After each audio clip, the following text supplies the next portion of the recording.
মাধ্যমিক school certificate ও সমমান পরীক্ষার ফল প্রকাশিত হয়েছে বৃহস্পতিবার, যাতে উত্তীর্ণ হয়েছে 13,03,426 জন শিক্ষার্থী। এর মধ্যে সর্বোচ্চ ফল জিপিএ 5 পেয়েছে মোট 1,39,032 জন, যাদের সবার মনোযোগ এখন ভালো কলেজে ভর্তি হওয়ার স্বপ্নে। তবে আসন সংখ্যা সীমিত থাকায় ভালো কলেজ হিসেবে পরিচিত বিদ্যাপীঠগুলোতে ভর্তির সুযোগ পাবে না 1 লাখেরও বেশি জিপিএ 5 পাওয়া শিক্ষার্থী। আবার রয়েছে এর বিপরীত চিত্র। এবারের পরীক্ষায় উত্তীর্ণ সব শিক্ষার্থী ভর্তি হওয়ার পরেও সারা দেশে ভর্তিযোগ্য আসন ফাঁকা থাকবে প্রায় 20 লাখ।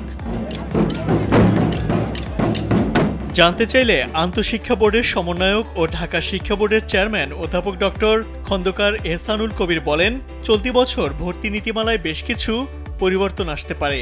ভিসা দিচ্ছে যে কোনো এসিতে 15% নিশ্চিত ছাড়। এছাড়াও থাকছে মানি ব্যাক গ্যারান্টি নিশ্চয়তা। এসব পরিবর্তনের জন্য সব বোর্ডের কলেজ পরিদর্শকরা একটি বৈঠক করে খসড়া নীতিমালা করেছেন।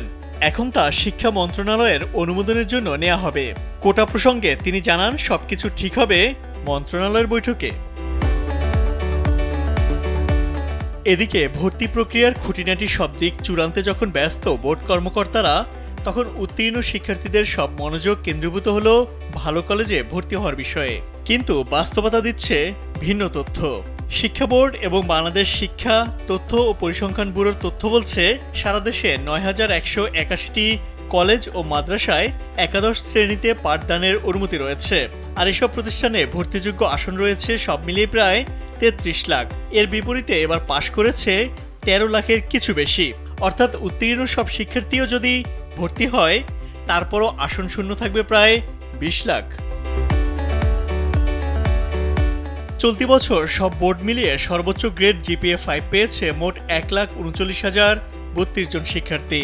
এর সঙ্গে আবার যুক্ত হবে জিপিএ 5 এর কাছাকাছি পাওয়া গ্রেডধারীরাও। সর্বমোট 5,88,000 শিক্ষার্থী ভর্তিযুদ্ধে নামবে ভালো কলেজের 1 লাখ আসনের বিপরীতে।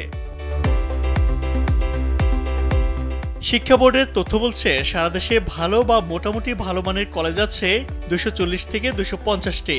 সেগুলোতে সব মিলিয়ে আসন আছে 1 লাখের মতো। ঢাকা শহরে আছে 30 থেকে 35টি নামকরা কলেজ, যেগুলো রয়েছে শিক্ষার্থী ও তাদের অভিভাবকদের পছন্দের শীর্ষে। এসব শিক্ষা প্রতিষ্ঠানে আসন আছে মাত্র 30,000-এর কিছু বেশি। এই কলেজগুলোতে ভর্তিযুদ্ধ হবে জিপিএ 5ধারীদের মধ্যে, অর্থাৎ জিপিএ 5 পেয়েও ভালো কলেজ পাবে না 1 লাখের বেশি শিক্ষার্থী। অতীতের তথ্য তাই বলছে। এদিকে জুলাই গণ অভ্যুত্থান পরবর্তী প্রথম কলেজ ভর্তি শুরু হতে যাচ্ছে। পরিবর্তিত পরিস্থিতিতে কলেজ ভর্তিতে কোটার ক্ষেত্রে তাৎপর্যপূর্ণ পরিবর্তনের ইঙ্গিতও মিলেছে। বর্তমানে মেধা কোটায় 93% এবং বাকি 7% বিভিন্ন কোটায় ভর্তি করা হয়।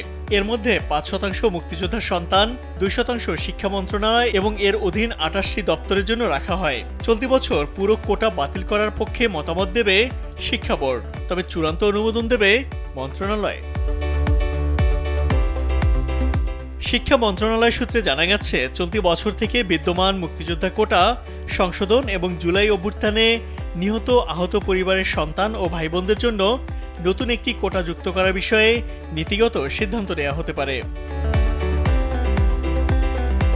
এদিকে অনলাইনে কেন্দ্রীয়ভাবে একাদশ শ্রেণীতে ভর্তি কার্যক্রম 2015 সালে শুরু হলেও মিশনারি প্রতিষ্ঠান হলি ক্রস, সেন্ট জোসেফ ও নটরডেম কলেজ নিজেদের মতো করে ভর্তি পরীক্ষার মাধ্যমে শিক্ষার্থী ভর্তি করে। প্রতি বছরের মতো এবারও এই 3 কলেজ নিজস্ব পদ্ধতিতে ভর্তি করাবে বলে জানা গেছে। ইমতিয়াজ আহমেদ, কালবেলা।